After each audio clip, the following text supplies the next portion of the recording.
Chad, how do you like being in my little museum here? What do you think about... I know this place. I know, but has there any new thing? I don't think we have anything... Not since we came up here and rehearsed for the gig last year. See, the whole thing is... I think it's the same. Well, because I don't let other people use this.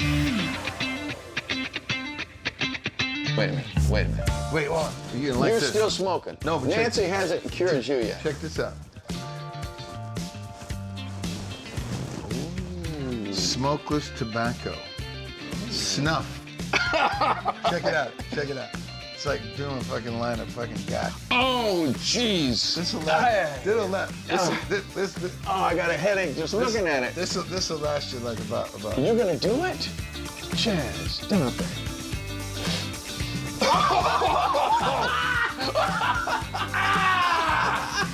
Fuji Capesca, my eyes are watering. Look at that shit. Come on, baby, let's go talk. Wait, we're gonna sit in here and talk? Okay, yeah. Uh-oh, look at everybody scampering. Look at them. Yeah. So Detroit. Yeah. How many great people have come out? I mean, I'm looking at my list. We got Aretha, we got... Stevie Wonder. Stevie's in there? I mean, well, I don't know Cooper, if he's Ted Nugent, Bob Seger, Eminem. Kid Rock, Eminem, and this new young guy. Jack White. Really? Jack White's Detroit. See, there you go. Yeah. Why is Detroit some breeding ground for all these great musicians? Chad Smith. John Lee Hooker. Oh! Anyway. Right? Yeah, I didn't know that. I grew up, as you're alluding to, outside of Detroit, Michigan. Spent most of my growing up years there till 1988 when I moved to California. What'd you listen to? I mean, growing up in Detroit. Soul? You played mostly like an R&B drummer to me, a rock R&B drummer. Back in the days before all this serious and downloading and formatted record airplay, it was AM radio. And I listened to, when I was a little kid, I had a radio about this big, and it was an AM radio that played a Windsor station called CKLW, the Motor City. Number 8 on the dial, Super 8. And yeah, that top 40 was some cornball stuff. But what the cool thing was, it wasn't all rock, it wasn't rap, it wasn't. They played everything. So you would hear the Beatles, you would hear, Cat Stevens, you would hear Jimi Hendrix, Otis Redding, and tons of Motown music, of course. But it was good quality pop music, popular music of the day, where pop comes from. But then, in a little bit later, in like the late 60s, early 70s, my older brother, Brad, was really into the English bands. The hard rock blues, the Zeppelins, the Sabbaths, the Who, and, obviously the Stones and Beatles were already gone, but Deep Purple and Humble Pie and all the bands that we know and love, and David Bowie and Cream, and it's some of the greatest music still to this day. All that music you're listening to me, is why you're such a great drummer. Playing with you, you jam with us. You're like listening to what I'm singing in your accent, and you're playing the song because you came from a lot of top 40 great songs. Not just some guy playing a drum, a beat, behind everybody. You play the song. No, you gotta be musical, and to me, the most important thing as a musician is it's great to have chops and all that stuff, but these things on the side of your ears, you gotta be I think the greatest musicians are the best listeners. Yeah. That's really important, to be a really good listener and play for the song.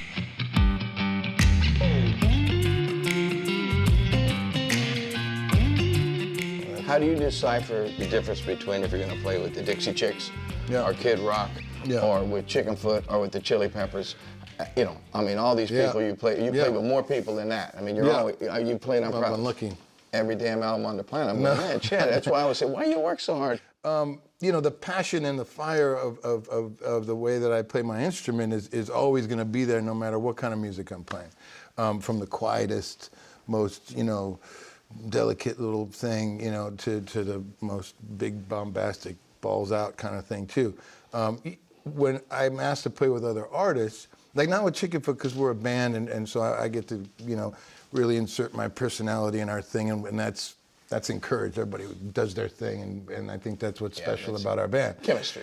Chemistry in anything. Well, like in Chickenfoot, you know, Joe being the creative guy, the guy that really brings it, but then we're a band and we all work together and you have a lot of input as a drummer. What's your relationship with the guys in the Chili Peppers? Who brings the first idea in that band? Like Joe brings our first idea 90% of the time. Yeah, he comes in with a musical So who's the guy in the Chili Peppers? You know, there isn't one guy. Whoa!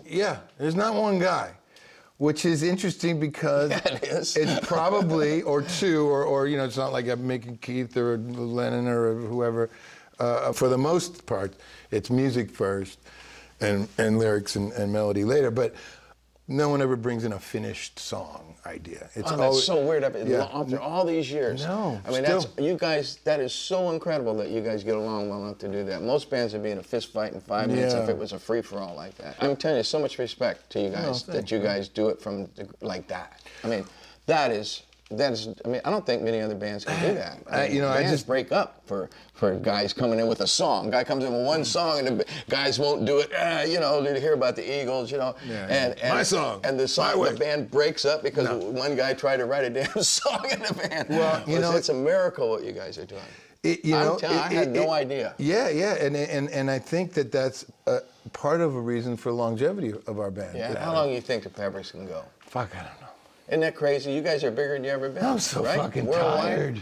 Oh, you don't look tired, Chet. I don't know how long we can go. As long as we keep loving what we're doing and are feeling relevant, making new music. Everyone, you know, is still passionate about being in the band, and I mean, we're so fucking fortunate and lucky. People still come out and see us. You know, it's amazing. And I don't know why our music connects with people like that, but it's a real gift, and we're so fortunate, and we love it. First time you were coming down to Cabo when we first met, you know, you walk in, we were getting high, we were drinking. I didn't know anything really about it. We were taking mushrooms. He did. You were way out of line. You were way out of line. I was not out of line. It was your birthday. What are you talking about? Then a couple years after that, you know, we were wild and crazy down there. You know, and I still am, but you cleaned up all of a sudden. I had too much. But you met Nancy too, and Nancy I think she kind of straightened you out a little bit, Chad. Yeah, well, I was doing bad things, making bad decisions. Yes, you were. Yeah. I wasn't like I was a junkie, but no. I like to hit it hard, though. We having fun. But I started to have a little too much. The fun was starting. I got brakes on my car. Nobody else does. I'm like, everybo's keeping going. So, oops, I'm going to stop right here. He's good at that. I've never seen come up to a stop sign. Only once or twice, but he's got a governor, which is good. No, but is it hard for you to balance your workload and everything with your kids and a your little wife bit. And all that? You know, is that you're finding that more difficult as you get a little bit older, probably? I am because I would love to play more with everybody, every person that fucking calls me. Yep, I can do it. When? Hold on, let me see. You know, and I would love to, but you know, your priorities shift a little bit. You know, and I tell you, Joe is really he's a perfect example.